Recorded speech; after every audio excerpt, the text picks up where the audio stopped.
Hinihindlan lang niya ako. Ingon ito, pastor. Sa pangalan ni Jesus! Satanas, pawa! Bigkirin ang iyawakan. Di pa napatiran ng pastor. Tungod sa kanong ni pastor, sige sa safety. Sundi, pawa! Sa pangalan ni Jesus! Sa pangalan ni Jesus! Satanas, pawa! Kaya karoon na kuyawan na siya. Ang yan, sundi na balik.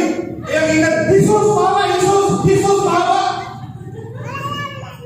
Ingon na yung kuyog sa pastor. Ingon na itong kuyog sa pastor. Pastor, ingon na yung hihingin na si Jesus. Ikaw mo. Jesus, balik! Jesus, balik! Kuha mo sa kanak. Hello? Muna kami kaya ito. Anak, boss. Yung anak. Ang ano mo na, dimunyong gagmay na. Mga dimunyong gagmay. Dako yung cross, dimunyong gagko. Pero batok sa Biblia. Corinto, 1 Corinthians 1:8. So, binuang kami sa cross niya itong nangalagdag.